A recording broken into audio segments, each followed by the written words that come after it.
Hi hello అందరికి నమస్తే. ఈ వీడియో ఎండింగ్ వరకు చూడండి. మీకు తెలిసిన వాళ్ళందరికీ కూడా ఈ వీడియో షేర్ చేయండి. ఎందుకంటే ప్రజలందరికీ తెలియాలి ఎలాంటి ప్రభుత్వాన్ని మనం ఎంచుకున్నాము, ఎలాంటి వ్యక్తుల మాటలను నమ్మి మనం మోసపోయాము. మరి ఇప్పుడు పాలన అద్భుతంగా సాగిస్తున్నారు, వీళ్ళు మంచి ప్రభుత్వం అని వీళ్ళు ఏదైతే చెప్తా ఉన్నారో, రాముని రాజ్యం వచ్చిందని వీళ్ళు ఏదైతే చెప్తా ఉన్నారో ఆ రకమైనటువంటి పరిస్థితులు ఇక్కడ ఉన్నాయా?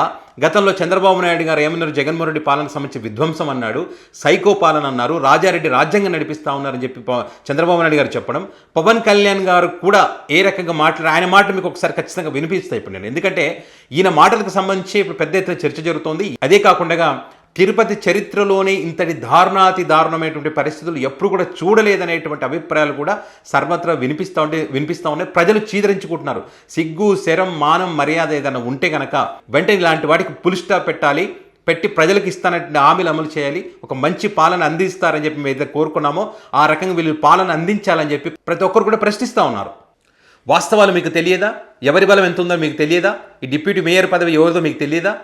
అభినయ్ రెడ్డి ఎమ్మెల్యే ఎన్నికల్లో పోటీ చేయాల్సినటువంటి క్రమంలో రాజీనామా చేసి ఎన్నికల్లో పోటీ చేయడం జరిగింది. ఆ ఖాళీ అయినటువంటి దానికి ఎన్నిక జరుగుతున్నటువంటి క్రమంలో తిరుపతిలో ఏ రకంగా అరాచకాలకు పాల్పడుతున్నారో దానికి ముందు ఒక్కసారి పవన్ కళ్యాణ్ గారు ఏం మాట్లాడినారో ఆయన మాటలు విన్న తర్వాత మనం మాట్లాడుకుందాం. ఖచ్చితంగా తెలియాలి కదా. డబ్బులు ఉన్నాయి కదా, గుండాలు ఉన్నాయి కదా అని చెప్పి నోటికి వచ్చిందల్లా మాట్లాడుతుంటే కామ్గా చూస్తూ కూర్చుంటాం మేము. నేను ఒక్క నిర్ణయించుకున్నానబ్బా, నా ఆంధ్ర నేల కోసం నేను నిలబడే ఉంటా. ఎలాంటి గుండాగాళ్ళైనా సరే,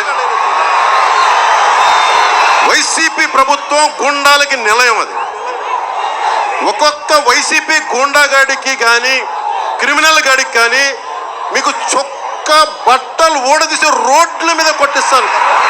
ఒక్కొక్క గుండాగాడికి చెప్తున్నాను, శ్రీవల్లభుడి సాక్షిగా చెప్తున్నాను. పట్టాలు కూడా తీసి కొట్టిస్తాను ఒక్కొక్క వైసీపీ గుండాగాడిని. నాకు క్రిమినల్స్ అంటే చిరాకు. నాకు క్రిమినలైజేషన్ ఆఫ్ పాలిటిక్స్, నేర చరిత్రలో రాజకీయాలకు వచ్చి వీడా మనల్ని పాలించేది, ఈ సన్నాసుల మనల్ని పాలించేది, ఈ దరిద్రుల మనల్ని పాలించేది గుండాగాళ్ళు, రౌడీలు, హంతకులు. సిగ్గు ఉండాలి మనకి ఇలాంటి నేర చరిత్రల చేత పాలింపబడటానికి. నేను పోరాటం చేస్తా, తెగిస్తా. సినిమాల్లో నేనేమి పిచ్చి కూర్చోబెట్టి సినిమా మాటలు మాట్లాడట్లా, నేను నిజ జీవితంలో చేసేదే మాట్లాడతాను. నేను ఇది పవన్ కళ్యాణ్ గారు మాట్లాడినటువంటి మాటలు. జగన్మోహన్ రెడ్డి గారి ప్రభుత్వానికి సంబంధించి వైసీపీ పార్టీలో గుండాలు వీళ్ళందరూ చొక్కాలు ఉడదీసి నేను నిలబెడతా, నేను సినిమా డైలాగులు ఏం చెప్పట్లేదని చెప్పి పవన్ కళ్యాణ్ గారు గొంతు చించుకొని అరిసి ఆ డీజే సౌండ్ పెడతారు కదా, రీసౌండ్ వస్తూ ఉంటే అక్కడ ఉన్నటువంటి వాళ్ళు కూడా ఈయనలు చప్పట్లు. ఎందుకంటే సినిమా డైలాగుల్లాగా ఉన్నాయి కాబట్టి. ఇవి నిజ జీవితంలో వీళ్ళు చెయ్యరు. అక్కడ ఉన్నటువంటి వాళ్ళని చూసి ఊగిపోతూ మాట్లాడతారు కానీ నిజ జీవితంలో వాళ్ళు ఏది చేయరు. శ్రీవల్లభుడి సాక్షిగా చెప్తున్నా అని చెప్పారు కదా.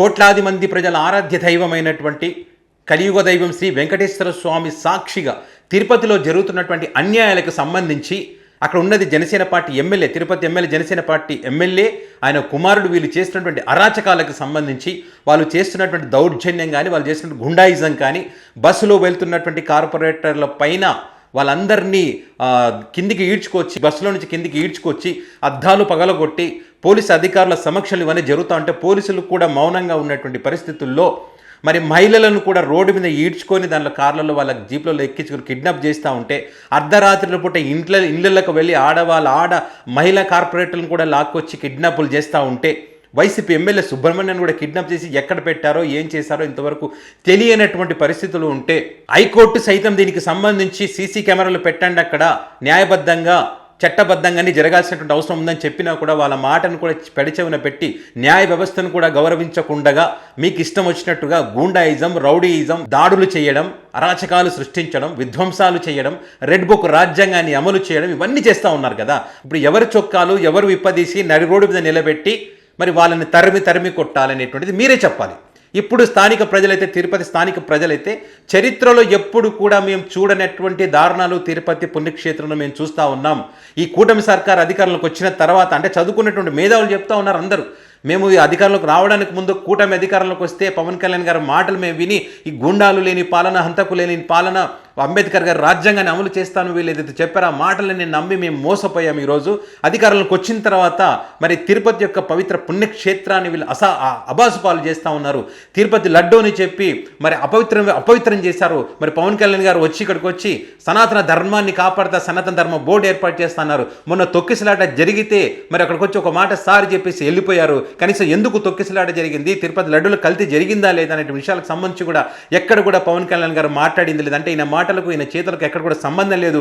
గతంలో ఆయన ఏదైతే ఊగిపోయి మాట్లాడారో ఇప్పుడు ఆయన పార్టీకి చెందినటువంటి వ్యక్తులు ఇక్కడ దారుణాలు పాల్పడుతుంటే కూడా మౌనంగా ఉన్నటువంటి పరిస్థితి ఉంది. ఇలాంటి వ్యక్తిని మేము నమ్మి మోసపోయాం, తిరుపతి చరిత్రలో ఎప్పుడు కూడా ఇలాంటి పరిస్థితి చూడలేదని చెప్పి స్థానికంగా ఉండేటువంటి ప్రజలు ఈరోజు ప్రశ్నిస్తూ ఉన్నారు. పవన్ సార్, మరి మీరు ఏదైతే గూండాలు రౌడీలు లేనటువంటి పాలన చేస్తా అని చెప్పారు కదా, అలాంటి మీకు క్రిమినల్ పాలిటిక్స్ మీరు ఇష్టపడరని చెప్పారు కదా, మరి మీ పార్టీలోనే పొత్తులో పెట్టుకొని గెలిచినటువంటి మీ ప్రభుత్వం ఏర్పడినటువంటి క్రమాలు ఇప్పుడు అవన్నీ రాష్ట్ర వ్యాప్తంగా జరుగుతున్నదే కదా. ముఖ్యంగా పవిత్ర పుణ్యక్షేత్రం అనేటువంటి తిరుపతిలో కూడా అదే రకంగా జరుగుతూ ఉంది కదా. దీని గురించి ఎందుకు మౌనంగా ఉన్నారు?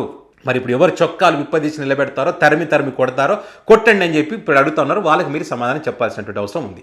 రాముని పాలన అందిస్తామని చెప్పి నాగబాబు గారు చెప్తారు. కబంధ హస్తాల నుంచి విముక్తి కలిగిందని చెప్పి మరికొంతమంది చెప్తారు. ఇది మంచి ప్రభుత్వం అని చెప్పి మరి చంద్రబాబు నాయుడు గారు చెప్తారు, పవన్ కళ్యాణ్ గారు చెప్తారు. ఇక్కడ రాజకీయ కక్ష సాధింపులు ఉండవని వీళ్ళే చెప్తారు. ప్రజాస్వామ్యాన్ని కూని చేయమని వీళ్ళే చెప్తారు. మరి చేస్తున్నవన్నీ అవే. అసలు వీళ్ళకు గెలిచే కెపాసిటీ లేదు. లేకపోయినా కూడా ఏం చేసైనా గెలవాలి. అధికారం చేతిలో ఉంది. ఆ చేతిలో ఉన్నటువంటి అధికారాన్ని ఉపయోగించుకొని భయపెట్టి వీళ్ళ ఆస్తులు ధ్వంసం చేసి కిడ్నాపులు చేసి ఎంత నీచానికి ఎంత దారుణానికి వీళ్ళు పాల్పడుతూ ఉంటే మరి కళ్ళకు కనిపించడం లేదు. ఎంత కన్నీళ్ళు పెట్టుకుంటారు మహిళా కార్పొరేటర్లు. బలవంతంగా రాము మేము ఈ పార్టీలోనే ఉంటామని చెప్పినా కూడా బలవంతంగా లాక్కుంటున్నారంటే దాని అర్థం ఏంటి? ఇప్పుడు ప్రజలు అదే చెప్తా ఉన్నారు. ఎవరికో పుట్టినటువంటి పిల్లలను నా పిల్లోడని ముద్దు పెట్టుకుంటే ఎట్లా ఉంటుందో, వేరే పార్టీ కండువతో గెలిచినటువంటి వాళ్ళని తమ పార్టీలో చేర్చుకుంటే అదే రకంగా ఉంటుంది. ఇంతకన్నా దారుణం, ఇంతకన్నా నీచం ఏముండదు. కనీసం మనకు సిగ్గు శరం అనేటువంటిది ఉంటే ఇలాంటి వాటికి పులి స్టాప్ పెట్టాలి. ఇలాంటి వాటికి పాల్పడకూడదు. ప్రత్యక్ష ఎన్నికల్లో గెలిచి అప్పుడు తమ బలాన్ని చాటుకోవాలి. అది కదా ఇక్కడ చేయాల్సింది. దాని కదా మంచి ప్రభుత్వం అంటారు, దాని కదా రామరాజ్యం అంటారు. దీన్ని ఎలా అంటారని చెప్పి ప్రజలే ప్రశ్నిస్తూ ఉన్నారు. దీనికి సంబంధించి ఏ పత్రికలో కానీ ఏ ఛానల్లో కానీ దీనికి సంబంధించి ఎక్కడ రాయరు. వీళ్ళు ఏమంటారు మళ్ళీ కవర్ చేస్తారు. కూటమి దెబ్బ. ఇక బాలకృష్ణ గారిది అదుర్స్ అంటే ఇంకా హిందూపురంలో ఇట్లా ప్రత్యక్ష ఎన్నికల్లో ఆయన గెలిచాను. మరి అంతకుముందు ఎమ్మెల్యేగా ఉన్నప్పుడు ఎందుకన్నా మరి గెలుచుకోలేదు? అధికార బలాన్ని ఉపయోగించుకొని గెలిస్తే అదొక పెద్ద దెబ్బన. పద్మభూషణ్ అవార్డు పొందినటువంటి వ్యక్తి ఈ రకమైనటువంటి నీచమైనటువంటి రాజకీయాలకు పాల్పడితే అది దెబ్బన, అది అదుర్సా? ఇది మంచి ప్రభుత్వం అవుతుందా? ఇది గొప్ప పాలన అందించడం అంటారా? తిరుపతి ప్రజలు ప్రశ్నిస్తూ ఉన్నారు. ఇప్పుడు మీరు రాష్ట్ర వ్యాప్తంగా ఏమీ అవసరం లేదు సార్. తిరుపతి ఎమ్మెల్యే మీ ఎమ్మెల్యే కదా, మీ పార్టీకి చెందినటువంటి ఎమ్మెల్యేనే కదా. మరి ఆ ఎమ్మెల్యే గారు ఆ ఎమ్మెల్యే కుమారుడు ఇద్దరు కూడా అరాచకాలకు పాల్పడుతూ అర్ధరాత్రి ఆడవాళ్ళు ఉన్న ఇంట్లోకి పోయి వాళ్ళ జుట్లు పట్టు లాగుతూ కిడ్నాపులు చేస్తూ ఉన్నారు కదా. మరి దీన్ని ఏమంటారు? మరి దీనికి సమాధానం మీరే చెప్పాలి. వాళ్ళ మీద చర్యలు తీసుకుంటారా తీసుకోరా? ఆంధ్ర ప్రజల కోసం నిలబెడతానని చెప్పారు కదా. ఆంధ్ర ప్రజలు మొత్తం ఒక తిరుపతి ప్రజల కోసం నిలబడని చెప్పి క్వశ్చన్ చేస్తూ ఉన్నారు. వాళ్ళు చేసినటువంటి గుండాయిజం, వాళ్ళు ఏ రకంగా అక్రమంగా భూములు దోచుకుంటున్నారు, వీళ్ళన్నిటికీ ఏ రకంగా ఆస్తులను ధ్వంసం చేస్తున్నారు, వీటన్నిటి మీద దృష్టి పెట్టి ఆయన మీద చర్యలు తీసుకోండి. మీరు తీసుకోబోయేటువంటి చర్యల కోసం మేము ఎదురు చూస్తూ ఉంటాం. మొన్న ఏదో తిరుపతిలో తొక్కిసలాట జరిగితే సారి చెప్పి వెళ్ళిపోయినట్టు కాకోకుండా మీ పార్టీ ఎమ్మెల్యే కాబట్టి చాలా సీరియస్గా యాక్షన్ తీసుకోండి.